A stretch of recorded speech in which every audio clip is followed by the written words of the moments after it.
González. Seguimos con la sesión de análisis matemático del neoestima.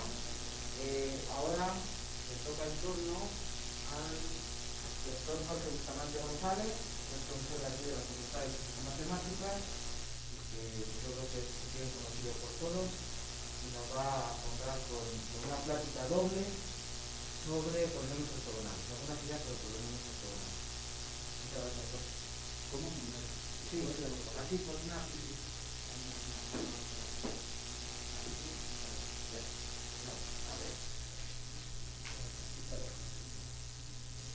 A ver si me entienden. Bueno, me habían pedido que hablara un poquito de polinomios ortogonales, y para mí es difícil porque cómo hablar en 20 minutos de una teoría que tiene más de 300 años. Entonces, yo decidí primero decir algunas cositas generales y luego hablar de dos ejemplos específicos de problemas relacionados con polinomios ortogonales, ¿no? Y esta teoría empieza por allá por el siglo XVIII y llega a nuestros días. Para explicar un poquito qué son polinomios ortogonales, voy a utilizar como notación la siguiente: Pn son los polinomios algebraicos de grado no mayor que n. Bien, si tienen ustedes, aquí lo voy a poner abstracto y en general, y después en los casos concretos uno toma cosas más sencillas, pero si uno tiene sobre R o algún conjunto de R una medida positiva, algunos piden que el soporte sea infinito, otros piden que tenga infinitos puntos de crecimiento. Realmente esta hipótesis lo único que hacen es asegurar que todos los polinomios son integrales y que si ustedes en el espacio de las funciones integrales miran a los polinomios un subespacio de dimensión infinita. Si la medida fuera discreta, entonces la colección de polinomios que se pueden construir fuera finita. No tendríamos una sucesión infinita de polinomios ortogonales. Y si quieren después al final menciono algo de eso, pero nos interesa aquí más el caso de cuando la sucesión que se pueda construir sea infinita, y para eso hace falta que la medida tenga un número infinito de puntos de crecimiento. Pero la medida tiene que ser finita. No, ahí yo no he dicho que la medida es finita, ¿no? Claro, como con inclusión saca que si tomas n igual a 0, ya la medida es finita. Ah, vale. ¿No? Es que me estaba... Vale. Tomas n igual a 0 y ya estás pidiendo que la medida es finita. Bien, entonces, bajo estas hipótesis, uno puede hacer lo siguiente: que puede afirmar que pueden construir una sucesión infinita de polinomios que cumplen esa condición de ortogonalidad que he puesto ahí. Ahí es esencial que la medida tenga un número infinito de puntos de crecimiento. Para yo decir que puedo tomar para cada número natural un polinomio que cumpla esa condición. Aquí el intervalo puede ser finito, infinito. Por el momento eso no me preocupa, aunque luego, para simplificar, me voy a limitar a intervalos finitos.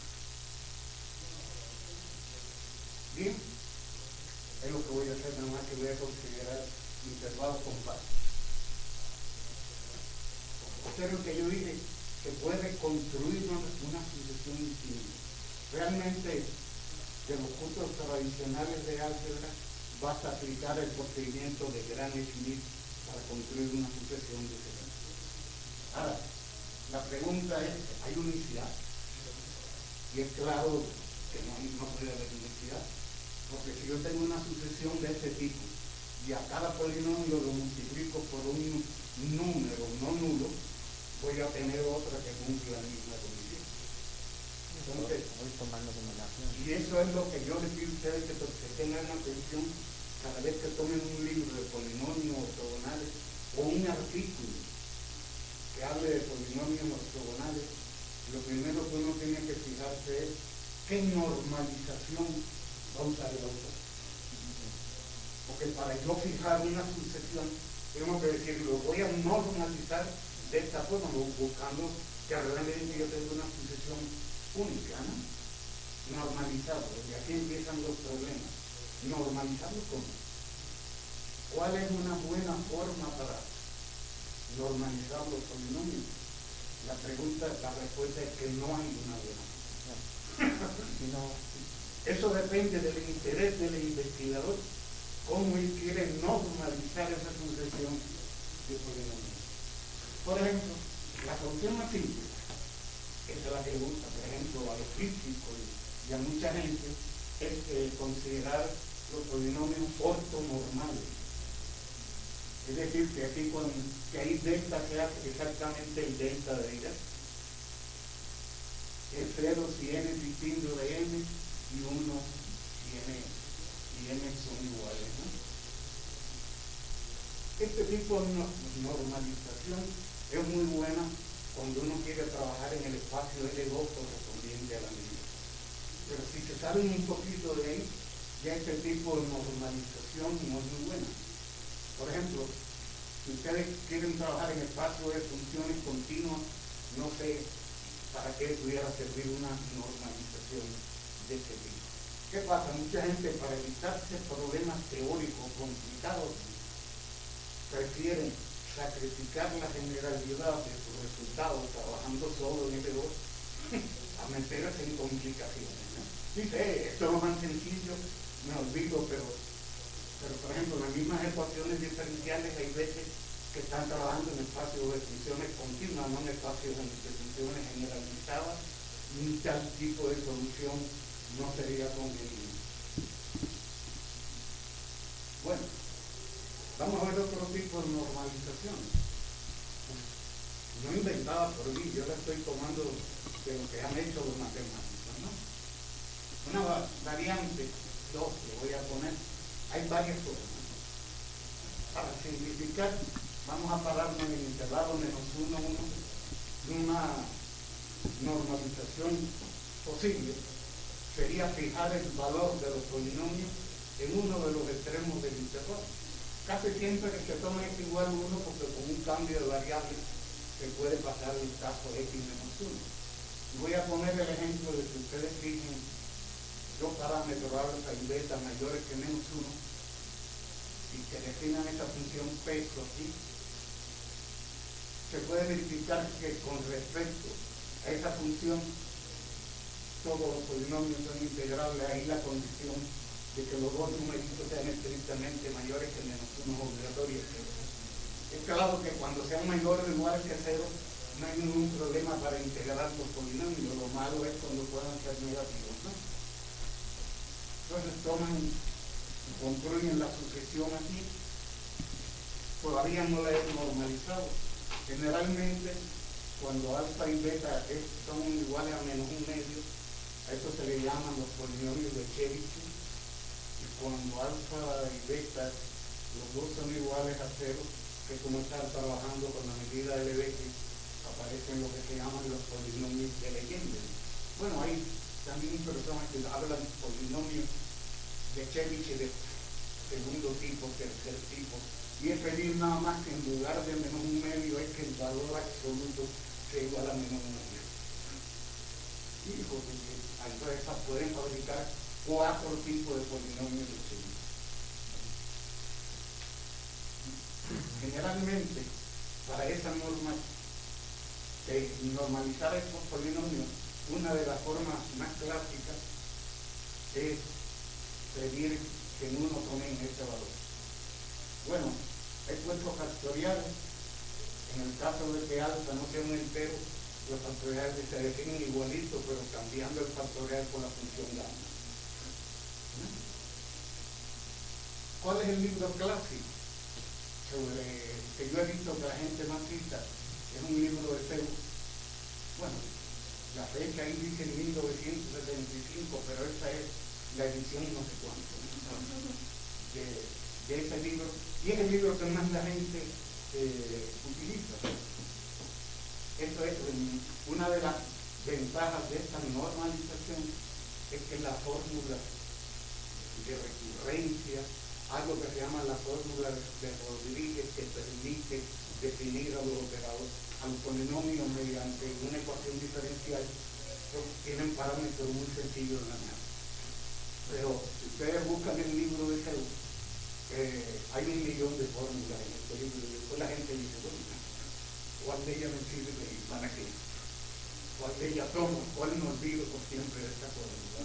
Bueno, ese es el libro que yo les recomiendo, más práctico, para leer sobre polinomios ortogonales, y esta es la normalización que usa.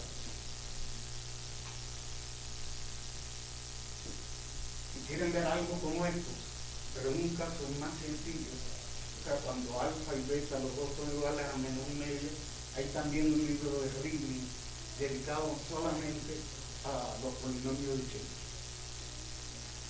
Bien, entonces, siempre es bueno uno primero estudiar los casos sencillos, entenderlos bien y después ver dónde están las complicaciones cuando quiere trabajar en un caso general, ¿no? Por eso mucha gente empieza primero, voy a leer un poco lo que dice Rimini para entender de qué se trata y después me paso al libro de Zeus, ¿no? Otro tipo de normalización es obligarlo a que uno valga en uno.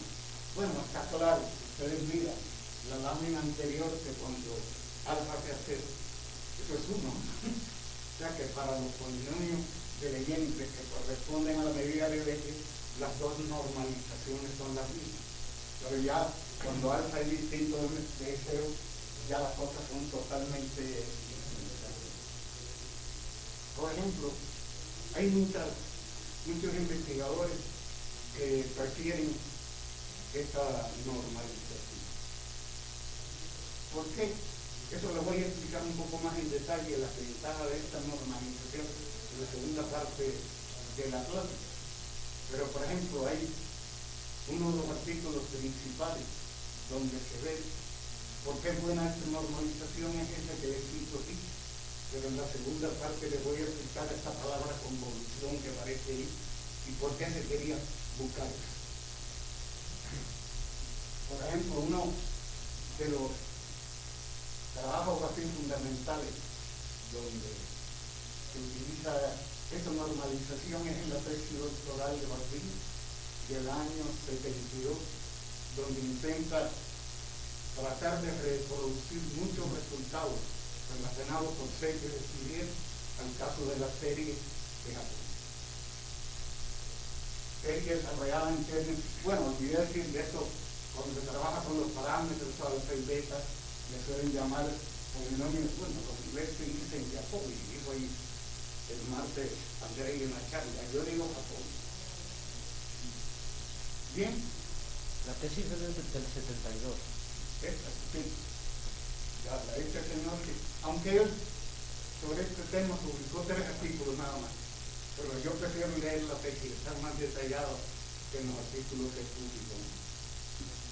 Una de las grandes ventajas, por ejemplo, de esta normalización es que se puede probar que en tal caso, aquí estamos solamente en el intervalo -1, 1, y se puede probar entonces que para cualquier n, el polinomio enésimo está en orden uniforme acotado con 1, y ya van viendo ustedes que, y después si quieren estudiar problemas tienen que probar desigualdades y probar cosas de convergencia, saber cómo acotar a los polinomios, es una cosa muy bonita. O sea, cuando toman las demás normalizaciones, la norma de los polinomios va a depender de él. Y ya eso es una tragedia a la hora de probar desigualdades. Y otra variante, una tercera variante, muy usada también para normalizar a los polinomios, es pedir que los polinomios sean monos. Eso significa que el coeficiente de la mayor potencia sea 1. Eso es otra normalización posible. No sé si lo puse, creo que no. ¿Por qué esta es buena? Sobre todo Aquí yo estoy hablando solamente para números reales, pero los polinomios están definidos en el plano complejo y se pueden estudiar propiedades de los polinomios en el plano complejo. Y a la hora de cuando quieran estudiar asintótica, esta es la forma más cómoda y adecuada para estudiar el comportamiento asintótico de expresiones en términos de polinomios ortogonales. Es buena esta normalización. O sea, cada una tiene sus ventajas en dependencia del problema que el investigador quiera utilizar. Y entonces en este caso, por ejemplo, un libro bonito también sobre los polinomios ortogonales, pero que está escrito con esta normalización, es el libro de Chihara. Ahí le digo, bueno, eso para estudiar fórmulas asintóticas y estas. Jorge, cuidado con el cable. No te preocupes. Déjame ver si no me muevo. Vamos a ver, explicarle un poquito por qué yo le digo que es muy difícil hablar de esta temática y que yo voy a tomar dos cosas. Yo les recomiendo, por ejemplo, un artículo de Bolinski y Dimos Topic. Estos son en la actualidad, bueno, ya están grandes, bueno, digo grandes, son un poquito mayores que yo, ¿no? Pero son de la gente que ha trabajado en los últimos años con mucha fuerza en la teoría de polinomios ortogonales. Y ellos escribieron un artículo que se llama así, es más bien un resumen sobre el resultado, pero ellos lo harían desde Jacobi hasta Simon Peirce. Bueno, ahí los que quieran la referencia, para no perder tiempo, pueden después llevarse el PDF. Si les gusta, a mí no me hace falta. Y voy a tomar esto que está ahí, de ese artículo. Ellos en el artículo no hablan de nada de eso, pero les dan una idea a ustedes de en cuántas cosas dentro de la matemática se aplican los polinomios ortogonales. Fracciones continuas, problemas de los momentos, interpolación, cuadratura, análisis numérico, estadística, funciones especiales, teoría de gráfica, matrices aleatorias, tratamiento de datos, tomografía, teoría operacional. Ven ustedes, en cuántas ramas de las matemáticas se aplican los polinomios ortogonales. El artículo de ellos tiene 60 páginas y no hablan de ninguna de estas cosas, ¿no? Les digo para que vean que es muy difícil, a no ser que uno quiera un tópico específico, decir, oye, ¿de qué vas a hablar? En polinomios ortogonales. Bueno, yo lo que quiero en la primera parte de la charla es mostrarles a ustedes desde el punto de vista teórico una de las tantas variantes que llevó a los matemáticos hace más de un siglo a querer estudiar polinomios ortogonales. Y una de ellas fue estudiar fórmulas de cuadratura. ¿Qué es una fórmula de cuadratura? Bueno, tomemos un intervalo, como antes le voy a suponer finito, no tiene por qué ser finito. Supóngase que tienen una función peso ahí. Con eso quiero decir que la función es no negativa y que, bueno, si quiere pongan para simplificar que en el interior del intervalo no tiene sentido. Si tienen una función que es integral con respecto a ese efecto, si ustedes quisieran buscar un número que de alguna manera u otra les dé un valor aproximado de ese integral, y eso le llama una fórmula de cuadratura. Para eso se fijan algunos puntos xk, generalmente le llaman nodo en ese intervalo, y unos coeficientes azúcar. Bueno, está claro que así se pueden definir infinidad de fórmulas, ¿no? El chiste es cómo seleccionar a los puntos xk y a los parámetros azúcar. Bueno, la respuesta es seleccionemos de la mejor forma posible, pero en matemática qué cosa es mejor. Depende de qué criterio de mejor quiera uno considerar, va a concretar la posible formulación matemática de una pregunta. Una de las formas teóricas que más se han utilizado y viene dada por esta cosa, vamos a considerar los monomios x a la k y digamos que esa es una igualdad del tipo anterior, tiene grado algebraico de exactitud m. Por un lado está K, está M, no he dicho qué relación hay entre M y K.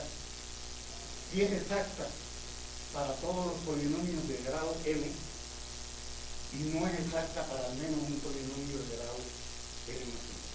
Cuando digo que es exacta para los polinomios de grado M, quiere decir si este fuera un polinomio de grado M ahí, en lugar de ese signito, yo lo que tengo es una igualdad. Digo, entonces mi fórmula de cuadratura es buena en el sentido que por lo menos para los polinomios del grado n no me dio error ninguno. Y por tanto, pues, utilizando artificios de matemáticas, pues uno pudiera probar que es muy buena para las funciones que sean n veces diferenciables. Claro, el error no va a ser cero, pero se puede estimar. Cuando dice de grado n, de grado menor o igual que n. Eso dije al inicio cuando definí quién era P. O sea, todos los polinomios algebraicos de grado no mayor que ese número. O sea, aquí están todos, ¿no? Otra forma de poner esto es, bueno, como el espacio de los polinomios es lineal, en lugar de ponerlo en esta forma, yo lo pudiera poner sencillamente en función de la K del X. ¿Sí? Esto sería equivalente a decir que esa igualdad se cumple para j igual 1 hasta m, pero no se cumple para m más 1. Eso sería que la fórmula tenga ese grado de exactitud. Ahora podemos empezar. Bueno, usted ve que aquí sale una condición sencilla, bonita. La primera, digamos. Si f es igual a 1, la condición anterior lo que dice es que la suma de los coeficientes debe ser igual a la integral. Pero es claro que si yo quiero m grande, hablar así no me va a llevar muy bien, ¿no? Porque tendría m más una condición. Pero eso es bonito para después. Bien, vamos a introducir otra definición. No sé si ustedes estudiaron el polinomio de interpolación de Lagrange y estas cosas, ¿no? Bien, me dan una función y yo le voy a llamar P de fx al polinomio de grado n que interpola f en los nodos que yo fijé en la fórmula de cuadratura. Bien, y le voy a llamar w, ese lo voy a arrastrar en las notaciones siguientes al polinomio que yo construyo formando los productos de los nodos que aparecían en la formulita. Acá, de los x, no, ahí no. Los xk que aparecen acá, ¿no? X sub k. Bueno, con ello yo construyo este polinomio y eso que aparece del lado allá no es otra cosa que el polinomio de interpolación de la Lagrange. ¿Sí? Bueno, para simplificar después le voy a llamar R al igual. Luego prima la derivada.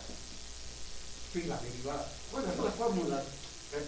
Es una forma escrita en términos de derivada muy sencilla.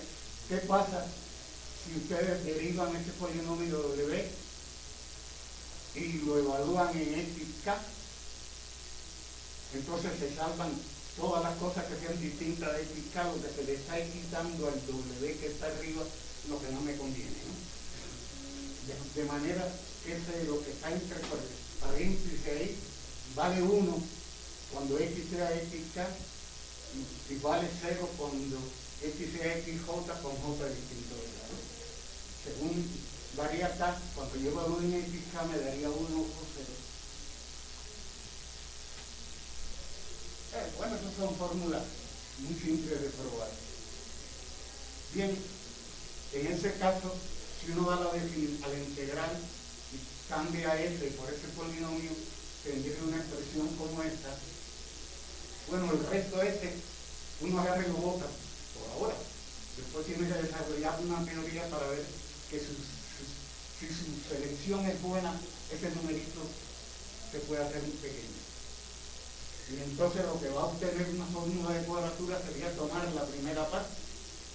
Ya me dieron los XK y dice, señor, ahora lo mejor que usted puede hacer, si quiere llegar a ese grado de exactitud que se ha pedido, es tomar los A sub K como las integrales de las expresiones que aparecen en la fórmula de interpolación de la Lagrange, ¿no? Porque serían integrales. Y entonces dice, mire, tome los A sub K así, y por lo menos ya usted sabe que por ahí para los polinomios se va a comportar más o menos bien, ¿no? Así empezó esta teoría. Por eso la fórmula de cuadratura cuyos coeficientes se han definido en esta forma se le llaman fórmulas interpolativas. Están utilizando el polinomio de interpolación de Lagrange. Le voy a enunciar nada más algunos teoremas para creer. Todavía no hemos hablado nada de polinomios ortogonales. Y vamos a ver que aquí van a aparecer de manera natural los polinomios ortogonales. Dice este teorema, para que una fórmula de cuadratura sea interpolativa, es necesario y suficiente que ella sea exacta para todos los polinomios de grado no mayor que n menos 1. Y eso es necesario y suficiente.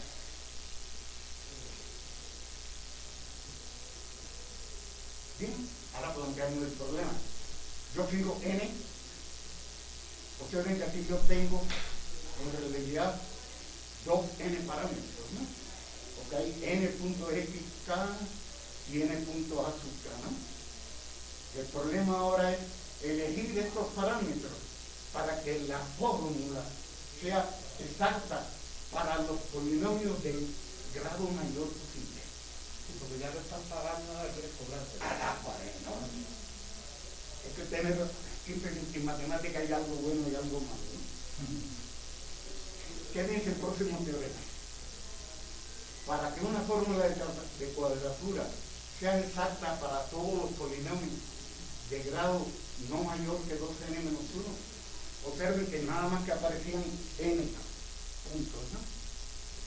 Y n coeficientes. Y podemos llegar, según este teorema, a 2n menos 1. O sea que se aumentó bastante, ¿eh? Y dice ahí, es necesario y suficiente que sea interpolativa en primer lugar con dos cosas, y en segunda, que el polinomio ese W sea ortogonal con respecto a ese peso para todos los polinomios de grado estrictamente menor que n.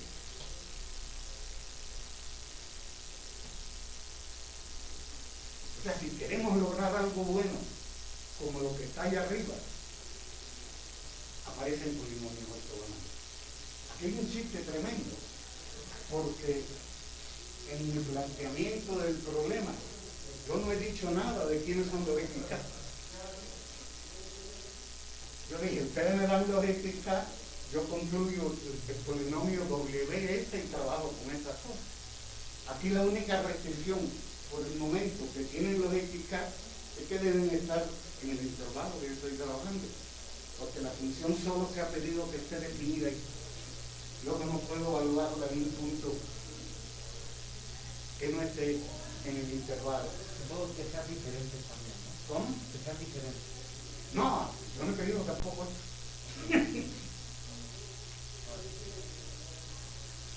Vamos a ver que eso, hay cosas de estas que van a aparecer luego, ¿no? Bien, pero aquí la pregunta es, si esto es cierto, quiere decir que los punticos esos XK yo no los puedo elegir de forma diferente. ¿Ah? Porque aquí la conclusión es que el W tiene que ser ortogonal al peso, ¿no? Pero recuérdense cómo construimos el W. En el anterior, ¿no? No, es el producto producto de x menos xk. Quiere decir que ese polinomio w se anula en todos esos puntitos. Tiene que ser ortogonal, pero me está diciendo más. Me está diciendo que los puntos xk deben ser los ceros de ese polinomio ortogonal. Bueno, está bonito, porque si es de grado n, tiene n cero. Pero ¿quién dice que esos ceros estén en el intervalo? Cuando yo empecé. ¿O quién dice que sean números reales? Porque el teorema fundamental de la álgebra dice que los ceros pueden ser reales o complejos. ¿Por dónde andamos? Bien. O sea, ahí tenemos una primera cosa bonita.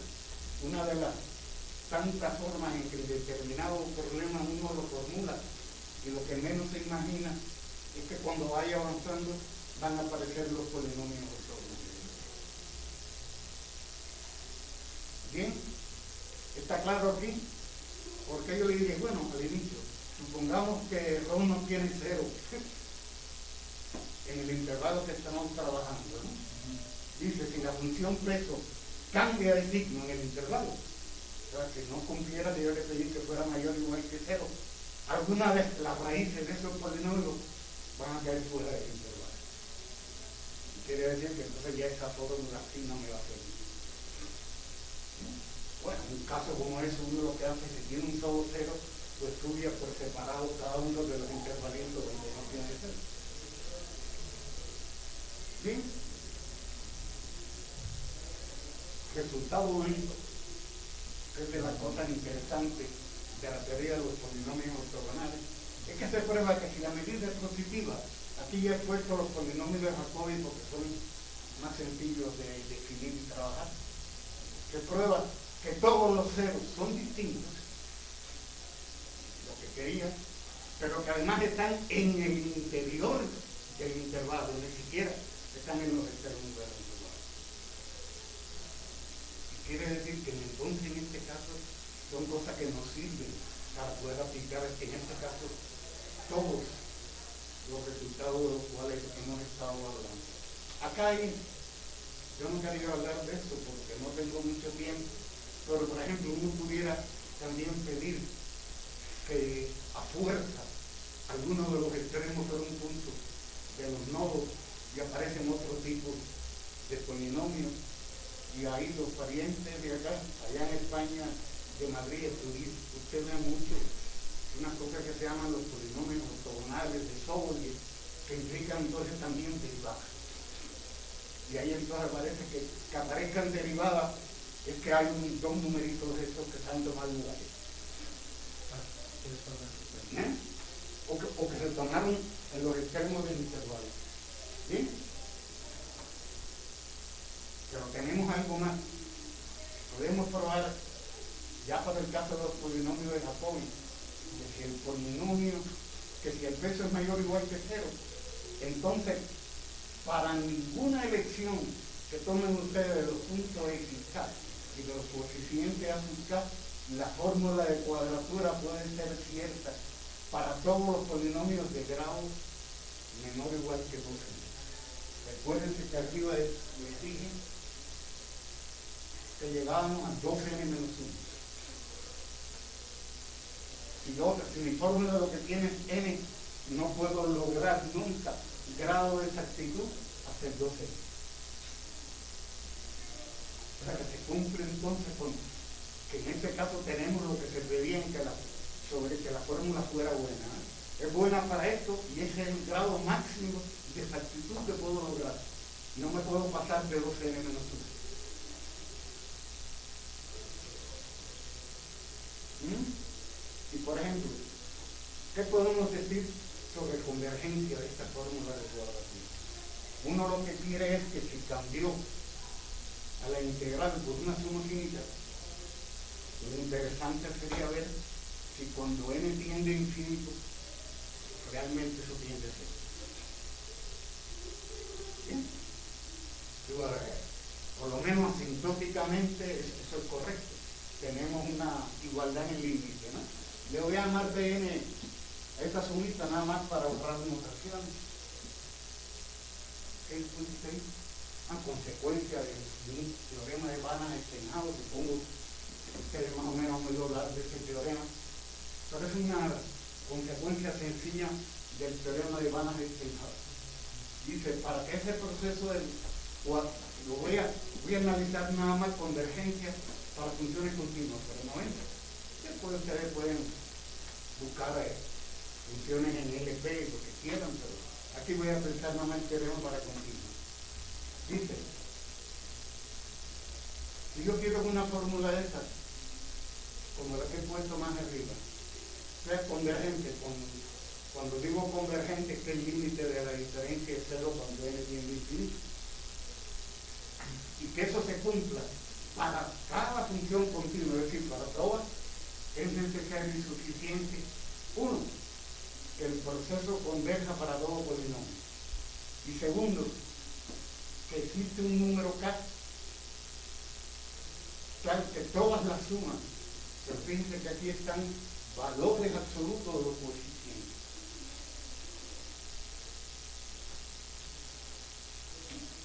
Que las sumas de este tipo todas están uniformemente acotadas.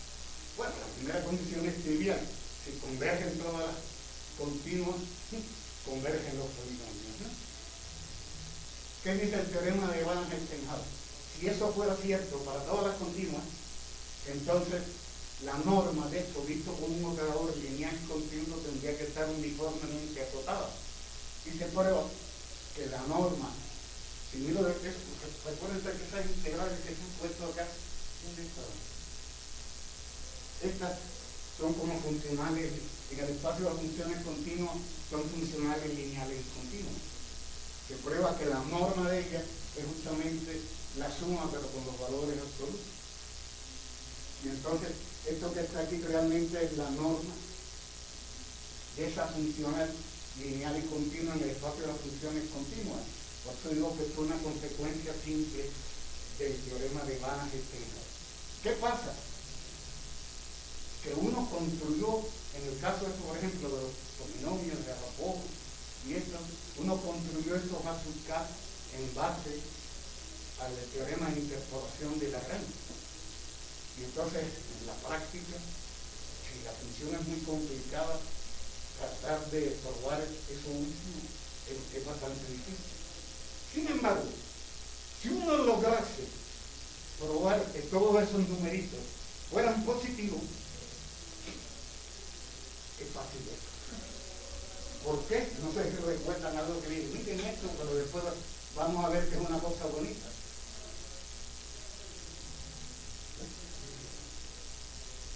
Si todos fueran positivos, podemos quitar, o todos fueran negativos, da igual. Podemos quitar el valor absoluto y realmente lo que necesitamos es que esa integral sea finita.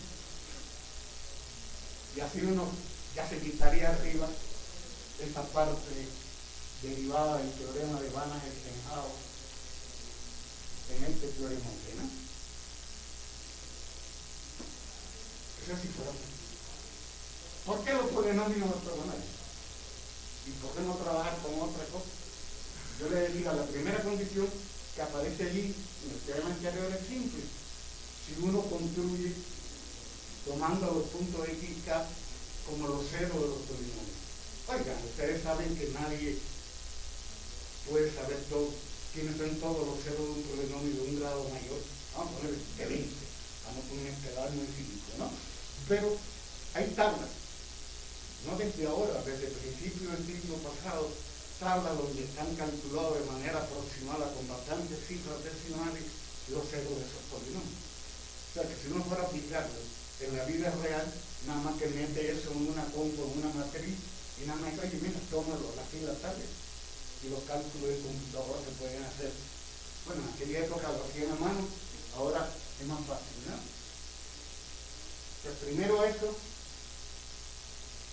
ya sabemos que la fórmula de cuadratura serían así, y recordando lo que le decía antes, las cosas serían sencillas. Si eso fueran positivos, sí, es que me salté B. La última parte. si la fórmula de cuadratura general es exacta para los polinomios de grado 2n menos 2, fíjense que arriba era 2n menos 1. Entonces, esto es para los polinomios ortogonales. Entonces, todos los coeficientes a su K son positivos. Y hay muchos artículos que van a encontrar a ustedes por ahí, donde estudian problemas cambiando aquí cosas, y lo que más buscan es cómo lograr que uno pueda probar una selección de cosas estas, que los coeficientes sean positivos. Ya si tienen, aplicando Banach-Estenhausen, tienen problemas de convergencia asegurados sin complicarse mucho la vida, ¿no? Si uno logra probar que son positivos. Bueno, ¿qué lecturas aquí les recomiendo? Por ejemplo, este es un libro viejísimo. Bueno, esta es una traducción del ruso que es más vieja todavía, pero sí está en inglés este libro escrito. Es muy bonito. Las ideas son bastante sencillas de seguir, porque casi todo lo que trabaja en matemática elemental, ¿no? Bueno, a veces mete el teorema de Banach-Estenhausen, pero en general es matemática bastante, análisis bastante elemental lo que utiliza el libro escrito. Ya cosas más complicadas, modernas, está Gauss, un señor que se ha pasado la vida estudiando prácticamente fórmulas de cuadratura, y tiene un libro que se llama así, ven, que ya aparece aquí con cálculo, ¿no? Con papel.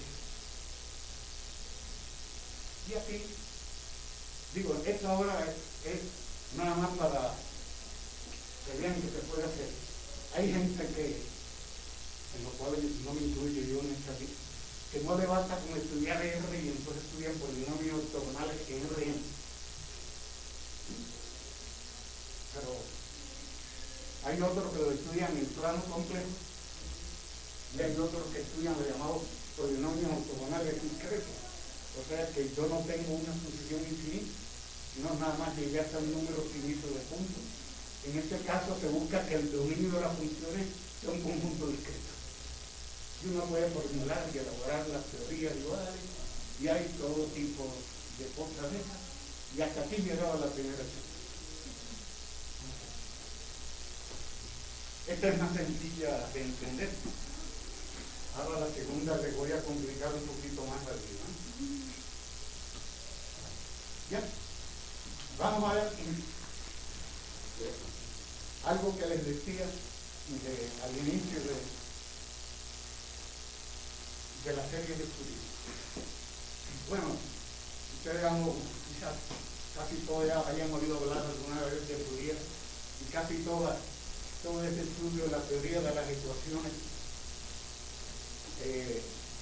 las empezó Fourier introduciendo lo que llaman series de Fourier, pero está claro que en la práctica matemática no todos los problemas, cuando uno quiere modelar una ecuación, un cierto proceso, se pueden hacer con funciones periódicas.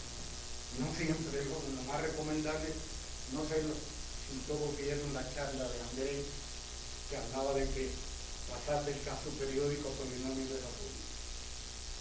Bien, yo quisiera recordar algunas cositas de serie de Fourier, nada más para que vean ustedes cómo se complican las cosas. O sea, si uno tiene aquí este espacio, el ET, su 2π, considero que son funciones definidas en toda R, 2π periódicas, y en este caso que están en L1, para que estas integrales que he puesto ahí existan, basta que la S esté en L1, ¿no? Entonces, para acá, en los naturales, incluyendo el cero, se le tienen los coeficientes de Fourier de esta forma,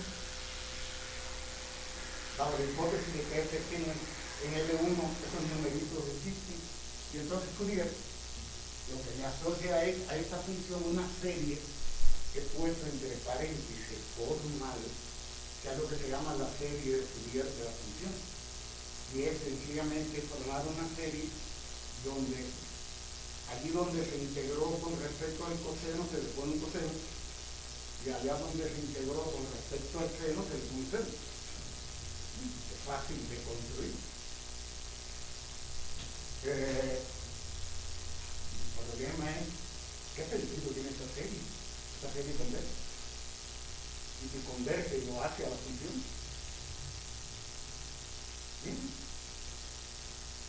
Esa es la primera pregunta más sencilla que uno se hace, ¿no? Bien.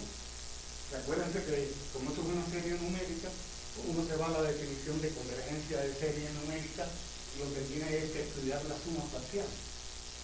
Bueno, construimos la suma parcial de la serie correspondiente. Esto sí está bien definido.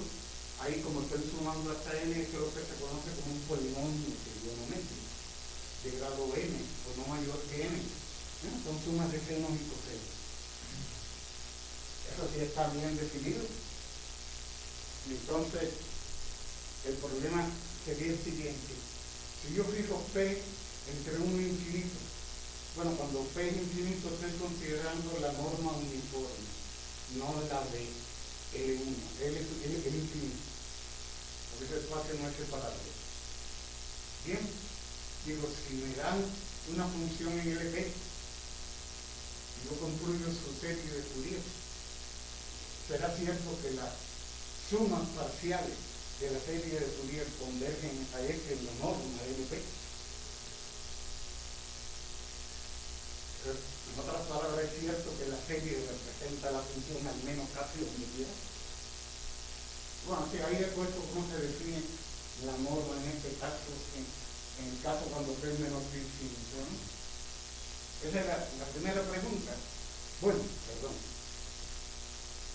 En la época de Fourier no había LP. Ni había medida de Lebesgue ni nada de eso, ¿no? No había todo eso por Fourier. No habían esas cosas, pero ya yo lo estoy planteando en un lenguaje moderno, no como lo hizo Fourier, porque no existía ni teoría de conjunto en aquella época. Bien, como antes, textos básicos. Yo aquí les voy a recordar mis libros de cabecera, se llaman bueno, yo no tengo libros originales, son fotocopias. Pero si miran los míos ya están negros del sudor de usarlos tanto. El primero es Sigmund, Anthony Sigmund. No sé si alguna vez han anunciado este libro, serie trigonométrica. Ahí dice 2002, pero es un engaño, ¿no? Él dice, tercera edición unida de los volúmenes unidos. La primera edición la hizo Sigmund, era polaco, la hizo por los años 20 y pico y 30, después un judío escribir. Bueno, y fue a parar a los Estados Unidos y él cada año mejoraba un poco sus libros, pero es mi libro de cabecera para estudiar series trigonométricas. Ya que he escrito pocas cosas en eso, mejores que la del libro de él. Otro libro sobre el mismo tema es de Bari. Ahí le he puesto en ruso. Existe una traducción en inglés, pero yo nunca la he visto.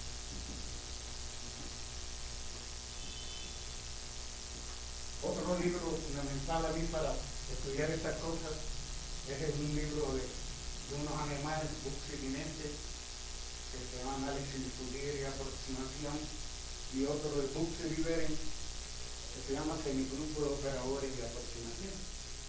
Estos son libros básicos que sería bueno leer, no vayan corriendo, porque entre lo que les dije antes y esto que estoy diciendo ahora ya llevarían como 2.500 páginas, ¿no? Nos van a quejar los de la librería de la UAS que vamos a colapsar la tienda. Digo, no, pero a lo mejor lo voy a leer hoy mismo, ¿no? No se puede, ¿no? Bueno, hay extensiones de esta teoría. Hay un libro húngaro, Problema de convergencia en series ortogonales. Aquí no son ya polinomios. Aquí están cualquier sistema de cosas ortogonales arbitrarias. Por ejemplo, claro, en la época que Alessier escribió este libro no existían las ondículas, los bueyes todavía tampoco, ¿no? Miren el año, ¿no? Pero estaban lo que le llamaban sistemas de Hart, que es como tomar funcioncitas así que son cero y suben con un triangulito. Franklin. No, bueno, ellos le llaman de Jare. Recuerda que el nombre en aquella época no funcionaba todavía muy bien, ¿cómo se llama? Central Black y todas estas cosas. Y cada uno le daba el nombre que le daba la gana, ¿no? Y entonces son funciones ortogonales, pero que, ¿cómo se llama? Eso va a ser como un triangulito, no, que sube y baja, ¿no? Lo de Sauber y todo eso. Base de Chauvel y todo. Entonces ahí puedes desarrollar esta teoría. Son cosas horribles, yo no me meto en eso, pero qué bueno que sepan que sí. Y otro libro más reciente es de otros dos autores rusos también, ese está traducido al inglés, que se llama lo mismo, series ortogonales, les digo, esto es si quieren trabajar cositas como esta, ya que no sean polinomios. Ahí para ellos la teoría es más general, por tanto se pueden probar muchas menos cosas. Mientras más general sean mis hipótesis, menos puedo lograr, ¿no? ¿La gente ya trabaja con splines o todavía? No, acá no. Es que la definición es que tiene un sistema ortogonal. Y ahí empiezan a probar y probar teoremas y poner condiciones, pero sin especificar quién es el sistema. Por eso decía que en este de arriba se podían poner las moléculas, pero eso no existía en aquella época, ¿no? Bueno, vamos a ir llegando a esta palabrita, convolución y que le puse al inicio de la plática, ¿no? Para funciones periódicas es fácil definir una cosa que se llama la convolución mediante esta fórmula. Lo importante es que eso tiene muchas propiedades buenas.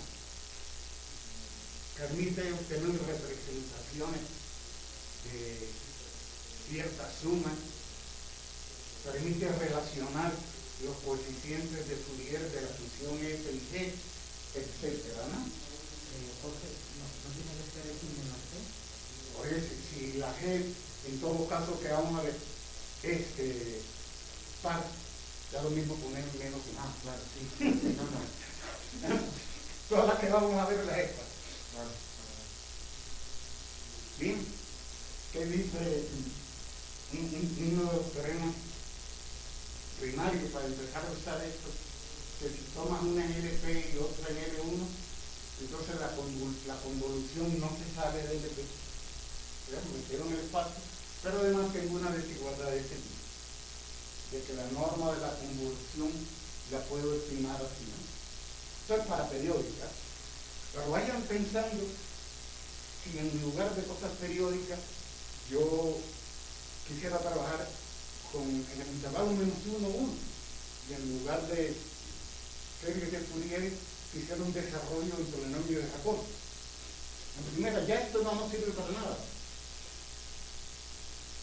porque como la X está variando en todo el intervalo y la T también, se me sale del intervalo donde está definida la función. O sea, una definición como esta no sirve. Aquí es buena porque las funciones están definidas en todo el ring. Eso no afecta para nada que yo sume la variable, ¿no? ¿Bien? ¿Qué pasa? ¿No? ¿Lo fácil que funciona? No, como se hace, ya no te graba nada. Aquí no me graba ni de piel Para que quede para la posibilidad. Bien, ¿por qué les decía de funciones pares? Hay una cosa que se llama el núcleo de Dirichlet. Eso estuvo el señor, cuyo apellido es este, ¿no? Y es una suma de cosenos. Recuerden que los cosenos son funciones pares. ¿Qué es lo bonito que aparece en la teoría de series de Fourier con respecto al núcleo de Dirichlet? Que las sumas parciales de la serie de Fourier se pueden escribir como una convolución con el núcleo de Dirichlet. Esto no es tan difícil de probar. Bueno, hay que hacer calculitos, pero en los libros estos de serie de Fourier, hasta en lo más elemental y hasta en internet hay demostraciones de esta. La serie de no es muy complicado probar esas cosas. Bueno, la integral que está allá. Lo interesante para mí es interpretar esa integral como una convolución. ¿Sí? Y ahora, ustedes pueden mirar la suma parciales de Fourier como un operador lineal. Incluso como un número finito sumando a fuerzas continuas. Piensen otra vez en vanos explicados. Si eso convergiera en la pregunta que estamos haciendo, no está bien. No, ¿dónde?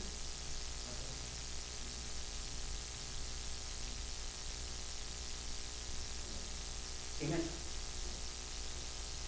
Si hubiese convergencia en todos los elementos del espacio, según el teorema de Banach-Steinhaus, la norma de los operadores Sn tiene que estar uniformemente. Pero si ahora mezclan esto con el teoremita que puse ahí en la definición de convolución, eso implicaría que la norma de los n solitos debe estar acotada en L1. Y ahí se echó a perder la cosa. Ahí se echó a perder la cosa. ¿Dónde andaba? En la batalla, ¿no? Existen funciones continuas para las cuales eso no existe. Las sumas parciales de la serie de Fourier de la función no converge a la función en la norma. Bueno, señores, un dato histórico. La existencia de estas funciones se logró antes ni siquiera de los categorías. No había análisis funcional, no había Banach-Steinhaus ni nada de eso. Se construyó a pulso. Fueron teoremas de Dubois, Raymond y de Kolmogorov, y esta gente te dieron ejemplos de funciones específicas, continuas, para las cuales eso no se usa. Pues son unas cosas horribles. Ahí es donde uno ve que esos teoremas abstractos que se prueban en análisis funcional son de gran utilidad.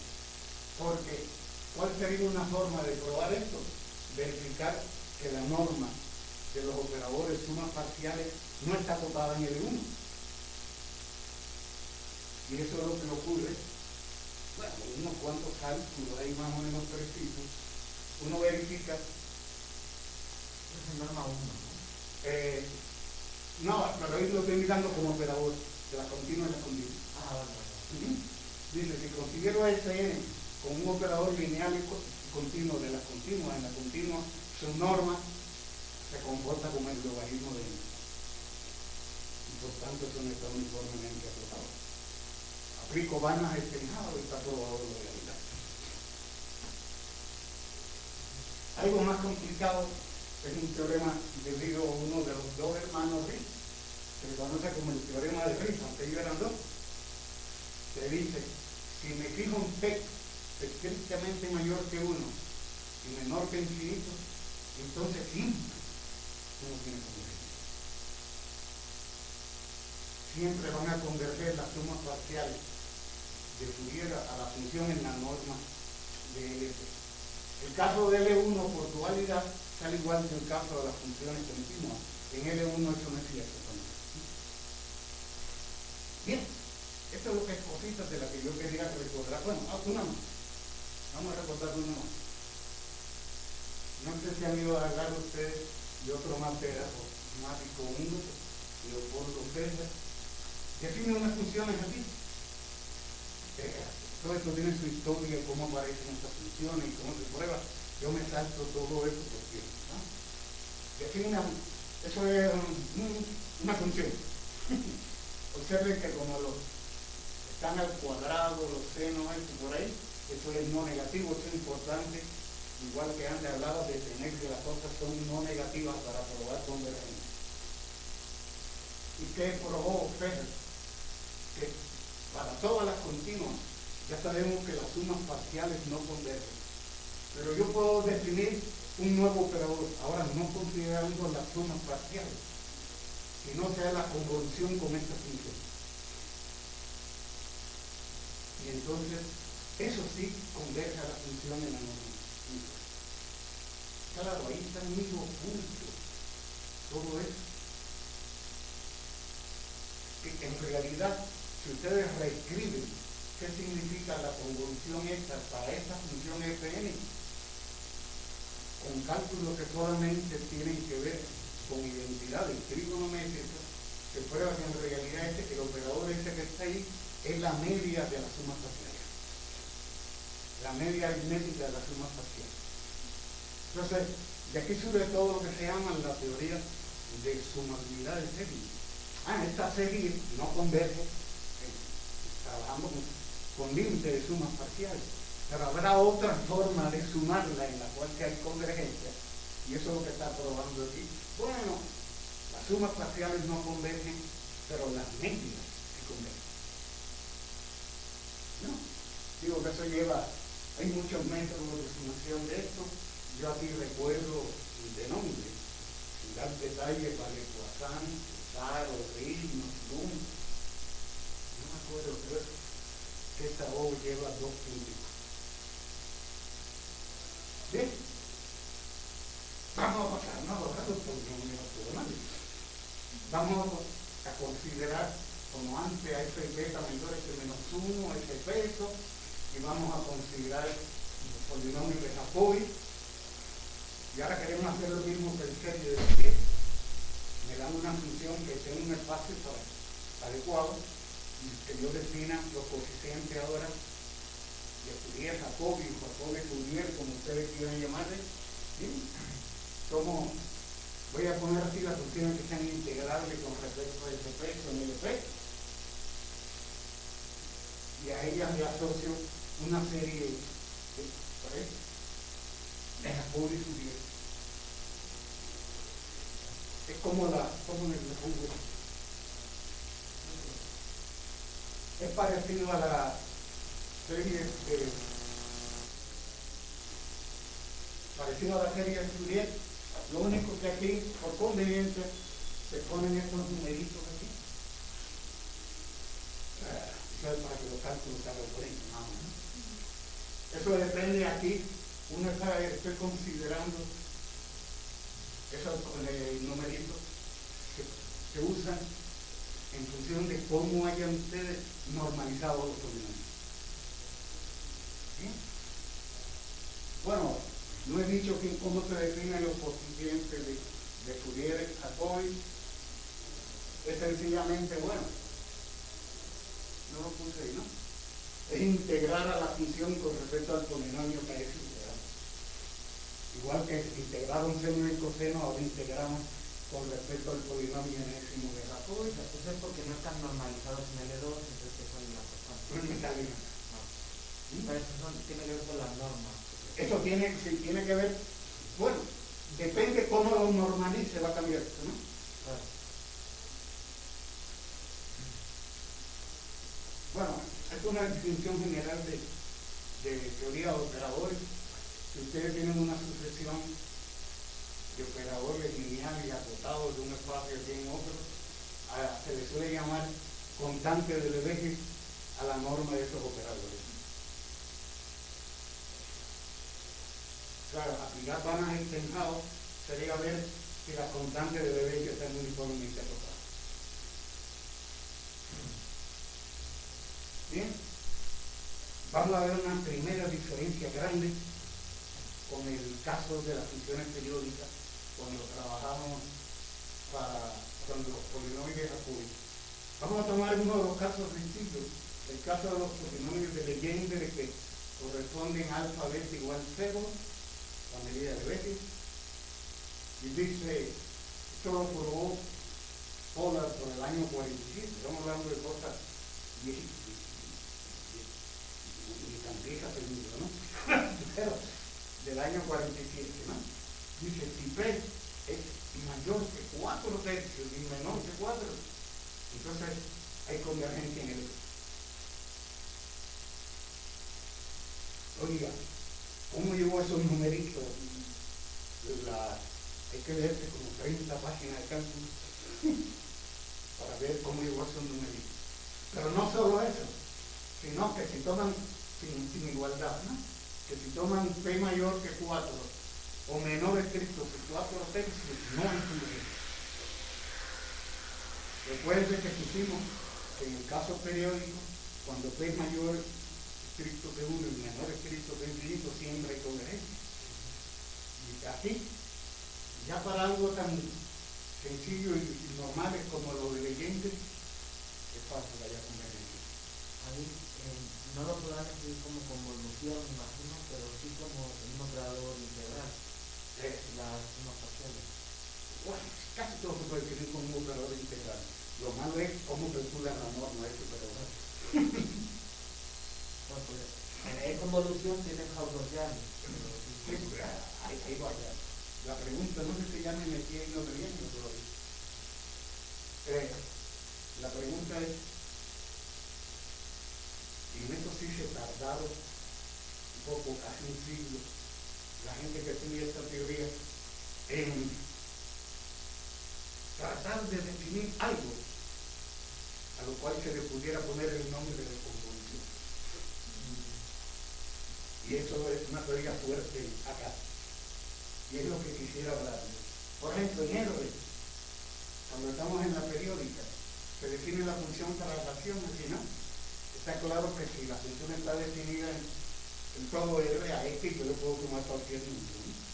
Y esa función está bien definida. Y te define el módulo de continuidad de orden R. ¿Cómo eso que está ahí? Ese paréntesis a la R significa que estoy aplicando el operador compuesto con el mismo R. Y eso le llaman el módulo de continuidad de orden R. Y eso sirve para estimar la velocidad de convergencia de procesos de aproximación. ¿Son como diferencias finitas o algo así? No. Ahí estás tomando normas en LP y las dos H y X están variando continuamente. Y aquí están todas las H que sean menores o iguales que T. Sí, porque es un módulo de continuidad. Por ejemplo, lo más sencillo, por ejemplo, cuando R es 1 y estamos en la continua, sería la diferencia de supremo de en X más H menos X en X. Por ejemplo, si F fuera derivable, tuviera derivada continua, eso es menor que la norma de la derivada por H. Sí, cuando R es mayor, son como diferencias finitas, por ejemplo, cuando R es igual a 2, porque te salen 3 puntos, digamos. No, sale en X. La puedes escribir de muchas formas. La más fácil es la cinética. F en X menos H menos 2 veces F en X más F en X menos H. Claro, la diferencia central. Sí. Cuando el paso variable con el H variable. Sí, no, pero primero calcula la norma con H fijo y después toma supremo en función de T. O sea, que aquí poner realmente valor absoluto no hace falta, ¿no? Porque da lo mismo que sumes a que restes, ¿no? Como son periódicas. Pero bueno, aunque sea bonito lo puse. Y aquí vienen la pregunta de los 20.000 pesos. Si yo quiero trabajar con polinomios ortogonales, ¿cómo encontrar una cosa que me sirva como una traslación adecuada? Recuerden que ahí yo podía sumar X más H. Si yo estoy en un intervalo infinito y empiezo a sumarle a la variable, me puedo salir del intervalo. Ya que ese método de sumar y sumar no funciona muy bien. Y cómo definir de manera adecuada algo que tenga las mismas propiedades, no todo, pero las propiedades esenciales de la convolución que se utilizaron en la teoría de la serie de Fourier.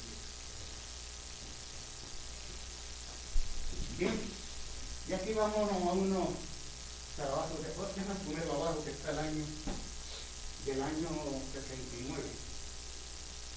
O sea, que Japón diseñaba que esto se podía hacer, ¿no? Y ven ustedes que hay una serie ahí rarísima, depende de muchas cosas. Bueno, el R es porque la R es una parámetro que está entre 0 y 1, Alfa y beta le he puesto nomás para recordar que son los mismos polinomios de Jacobi. Están los W sub n que aparecen en la definición de la serie de Jacobi. Y aquí lo bonito es que están los polinomios de Jacobi de grado n evaluados en 3 puntos, x, y, z. ¿Cómo se le ocurrió esto a estos señores? Los WN, ¿en qué punto? Esos son los que aparecen en la normalización cuando defienden la serie de Fourier-Rogoff. Lo que hablábamos ahorita. Ah, perdón, son los pesos. Ah, sí. Vale, me perdí. Vale. ¿Estos que están aquí? Sí. Vale. Los que están ahí en la definición de la serie. ¿Sí? Y aquí fíjense, porque es importante, en este caso, normalizarlo con que uno valga el mundo. Yo le decía que se prueba utilizando cosas de la teoría, no me voy a meter eso está en el libro de Geo, que si lo normalizan así, entonces en el intervalo -1, 1, en norma uniforme, esos polinomios están acotados con 1. Entonces, si ustedes quieren ver que eso que esté arriba y hay feo, horrible, esté bien definido, hay que ver que esa serie converge. Pero como pidieron que la R es estrictamente menor que 1, R a la N se va rapidísimo a hacerlo, ¿no? Y se prueba que los numeritos alfa n son del orden de n al alfa. O sea que se comportan de forma polinomial, mientras que yo tengo algo que se va rápidamente a cero con L a la n, y por tanto se prueba que esa serie que está ahí converge y absoluta y uniformemente sobre los subconjuntos compactos que no contengan ni al 1 ni al -1. Ahí es importante la normalización que yo les ponía. Bueno, esta gente tiene este artículo, que ya está hablando aquí de una estructura de convolución para serie de Jacobi, ¿no? Y ellos la van a definir en términos de esa cosa horrible.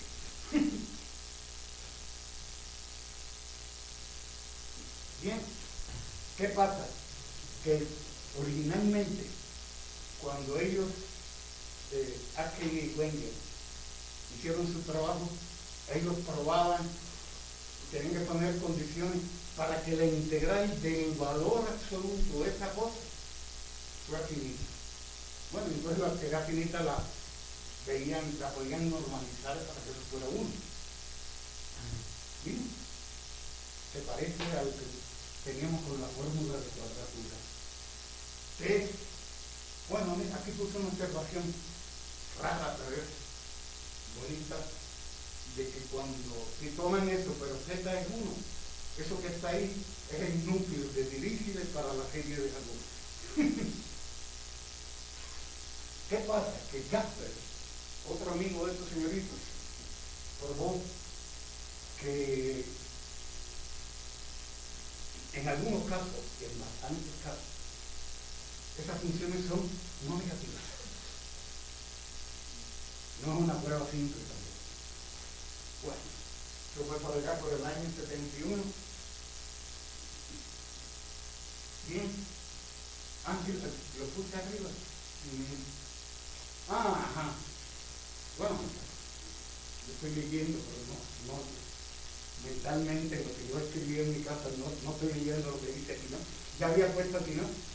En el caso de que se cumplan estas condiciones, de que alfa sea mayor o igual que beta, mayor que -1/2, pero que el alfa sea estrictamente mayor que -1/2, esa serie que definimos antes es no negativa. Por tanto, ponerle valor absoluto y no ponerlo es lo mismo. Pero por ortogonalidad, si ustedes le quitan al valor absoluto, es integral de 1. Eso sí se le ocurre. Bueno, hay gente que lo hace al revés. Se puede probar el mismo teorema si ustedes en lugar de normalizarlo en 1, lo normalizan en -1, pero entonces invierten el comportamiento de beta y Entonces da lo mismo y obtiene un poquito de regreso. Bien. Con esto, ahora se define otra nueva función. O sea, las AR recuerdan que tienen 3 variables. Ahora vamos a definir una más que dependa de 2 variables, X y Y, y lo que hacen es integrar la F con respecto a esta serie y al peso. Todas las integrales aquí siempre tienen el peso de la función.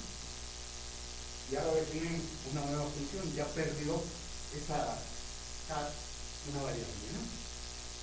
¿Y qué prueban estos señores?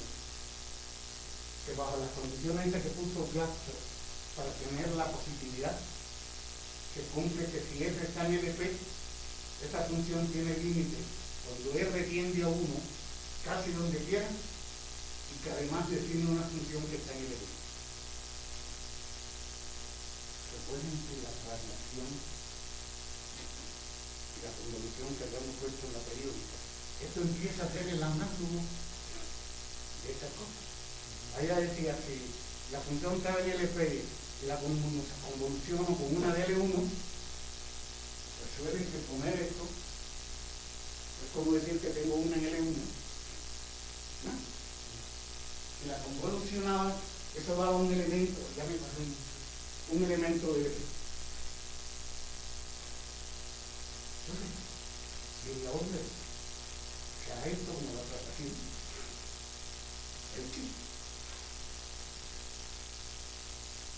Bien, pues definen ahora la traslación para una acción entre -1 y 1 de un punto X como esa serie que está ahí. En realidad, siempre aquí es conveniente poner este simbolito en lugar de poner igualdad. Porque es decir, esto es la función en LP cuya serie de Fourier es esto. Recuerden que uno no ha probado que eso converge. Entonces no puede escribir aquí un signo de igualdad. Pero si la función está en LP, la serie formalmente siempre está definida. Entonces, ¿quién es la traslación? Si ya probamos que esto está en LP, o es la función de LP cuya serie formal de Fourier es esta. Y eso lo van a definir como la traslación. Aquellas eran finitas, en el caso periódico era el núcleo de Dirichlet, que era un polinomio, aquí es una serie. Miren cómo se complica la vida, pero ¿qué pueden probar ellos? Que se tienen las mismas cosas que para la convolución en el caso periódico. Si f y g están en L1, definen la convolución aquí. Bueno, tau sub y es la tau sub h que está aquí, ¿no? Pero como puse variable de integración y, le puse y ahí, ¿no? Y ahí tienen algo que comporta exactamente igual que la convolución, pero para la periódica. Se prueba que si f y g están en L1, la convolución es conmutativa. Es una prueba fundamental. Esta desigualdad que aparece ya es la misma que teníamos en el caso periódico. Si f está en g está en L1 y f está en LP, se cumple esta desigualdad. Lo mismo que se tenía en el caso periódico. Pero hay algo que es un teorema fundamental para poder probar cosas, que es que los coeficientes de Fourier del producto son exactamente el producto de los coeficientes de Fourier. Una cosa sorprendente habiendo definido aquella serie rara por allá, y además la convolución es una propiedad asociativa. Esta convolución abstracta. Bueno, hay casos específicos donde algunos matemáticos han dado una fórmula exacta de cómo se puede representar eso, pero son unas formulotas en términos de área complejas, bastante feas que nadie usa, ¿no? Prefiere trabajar en abstracto. Aparte, para muchas demostraciones no hace falta saber quién es la convolución. Basta uno conocer las propiedades para hacer muchas demostraciones. Y los autores no dicen nada o nadie sobre de dónde sale esa definición de convolución, no hay ninguna... Bueno, yo tengo los artículos, los autores no dicen. ¿Qué pasa? Hay casos particulares que se habían estudiado antes y sugerían cosas al final. Pero eran casos en los cuales, por ejemplo, en el caso de Leyense, en los cuales se podía dar una fórmula un poco rara, pero exacta de quién era la traslación. Pero de ahí a sacar esta serie no es bien de cómo ellos hicieron eso. Y si uno agarra series de Fourier y trata de hacer el análogo, si le sale que es lo mismo o... No, no se porque puede. en series de Fourier son finitas. Acá son series. La definición viene dada por una serie. No hay tanta analogía en la definición con la serie de Fourier como en los resultados. Con tener esto, que era lo que se daba en la serie de Fourier, y ahora dice, mira, si tú para la demostración lo que necesitaba era esto, ¿para qué te complicas la vida? No hace falta saber quién es, nada más que necesitas saber que se cumple. Sí, no, yo digo por tratar de entender. No, está complicado. pero está bastante feo, ¿no? Sí. Bueno, seguir la prueba de esta gente, uno tiene que meterse 2 o 3 meses para entender los detallitos de su demostración. Y ahora, yo quisiera poner un ejemplo de hacer lo mismo. Ya sabemos que no siempre hay convergencia en ingeniería, a diferencia de las anteriores. Pero, igual que Feder hizo una modificación, las medias herméticas para tener convergencia, que puede hacer aquí ahora. Y entonces este señor, esto fue Badin en su texto, define por ejemplo el núcleo de Fejer-Korotkin así. Ahora en lugar de tener acá dentro, en el paréntesis, el seno aquel que estaba ya de n no sé cuánto, él pone el enésimo polinomio de Racoy. Y en vez de poner x en t, abajo de lo que está es bueno, ya se sabe que los polinomios de Racoy, las raíces son reales, distintas, todos están en el intervalo, y aquí toma la mayor para el cual el polinomio se aguda. Es decir, fíjense los detalles, lo bonito es que él prueba que definido aquí se cumple que si ustedes toman Feynman, un infinito y una F en LP, la convolución definida así como hizo esta gente, ¿no? De F con estas funciones, eso es un polinomio.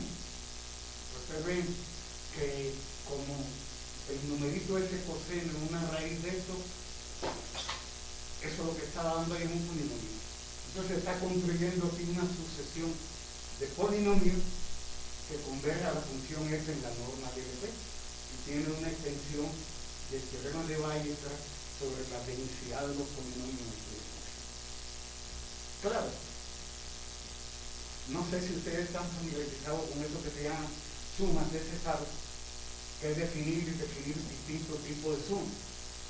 Las sumas parciales serían las de orden 1, las de Fejer serían de orden 2, pero pueden definir sumas de César incluso de orden fraccionario. Y lo que sí se prueba en el libro de Sigmund es que para n mayor, no sé, no me acuerdo si era alfa mayor, hay una condición ahí, las sumas de César de ese orden siempre convergen en todos los espacios de X.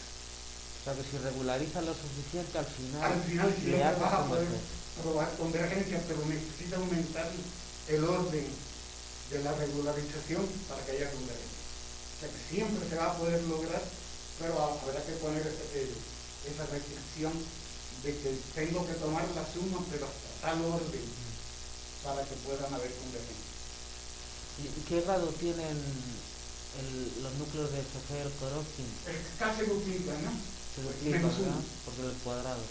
No sé, pero se pierde, es 12n menos 2, porque al dividir es como quitarle un 0, Ajá. y entonces sería de grado n-1 y al elevarlo sería de grado 2n-2. Al elevarlo al cuadrado, ¿no? Esas son las que están, ok. No, la de acá no tienen índice, Claro, no incluyen índice. Vale, vale. Bueno, ya no me queda mucho tiempo, ahora voy rapidísimo. Yo voy a decir otras cosas que pudieran hacerse, ¿no? Una cosa es definir la mejor aproximación de una función en L1, ¿ya lo que es el problema? ¿Qué buscar? Me dan X, y yo quiero buscar un polinomio que minimice esas funciones. O sea, el polinomio que el normal L1 haga eso lo más chiquito posible. Esto le suelen llamar el polinomio de la mejor aproximación. Y tratar de caracterizar, no se prueba que este polinomio existe, no siempre es único. No siempre va a ser único. En el EP es único, cuando es mayor que 1 y menor que 1. Por la complejidad. No, por la complejidad estricta, más que la complejidad. Pero ya en L1 y en la continua, no siempre es único, ¿no? Pero hay un libro de un amigo que se llama Alan Pink, una revista que se llama así, y estudia este tipo de problemas. Si ustedes le ponen a leer los teoremas que hay en este libro, muchos de ellos, los que dan condiciones relacionadas con polinomios ortogonales. Alan Pink pasaba acá de visita en esta universidad, como 10 años.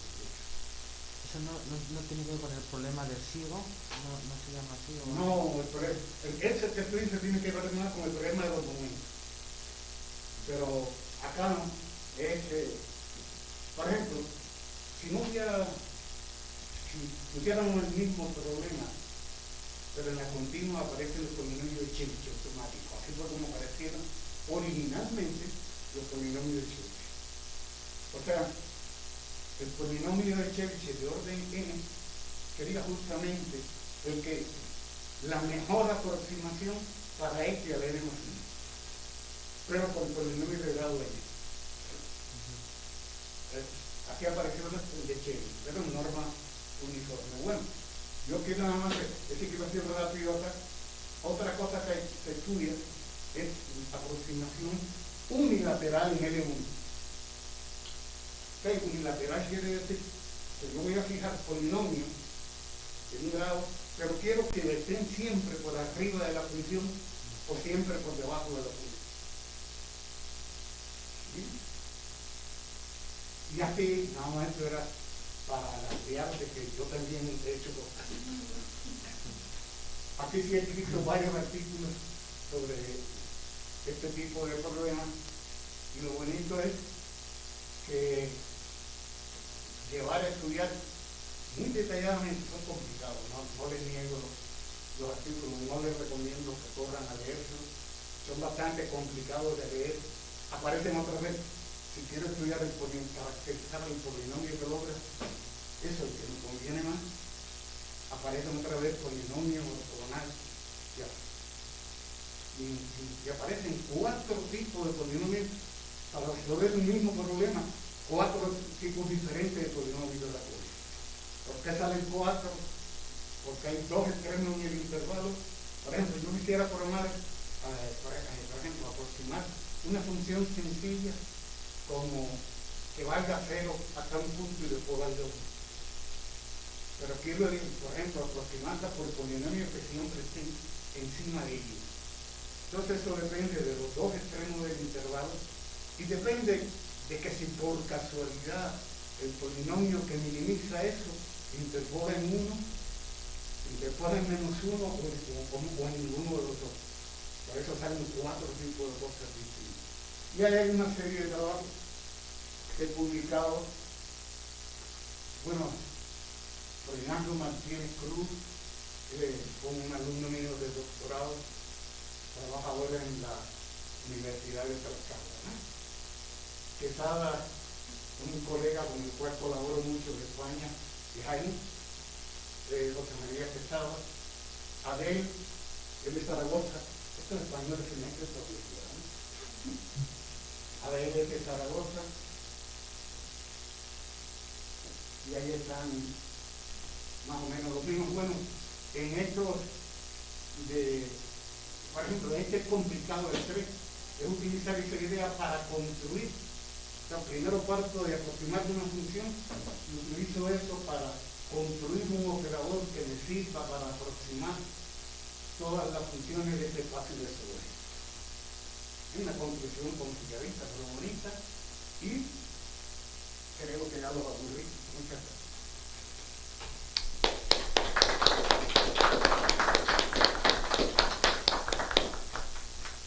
No, pues muchísimas gracias, Jorge, es un placer escucharte y bueno, yo creo que simplemente mirar aquí da una idea de la calidad como orador. Y bueno, no sé si alguien tiene alguna pregunta, aunque ya te hemos ido haciendo más bien lo que lo dice, no me voy a meter a mirar eso. Bueno, pues muchísimas gracias, Jorge, Bueno, por la... Ahí están, si se quieren, les dejo ahí los dos PDF, porque alguien quiere tener una copia, sobre todo con la bibliografía, si quieren buscar algo, quiere decir, ¿no? Entonces, muchas gracias y hasta luego. Ahí nos vemos.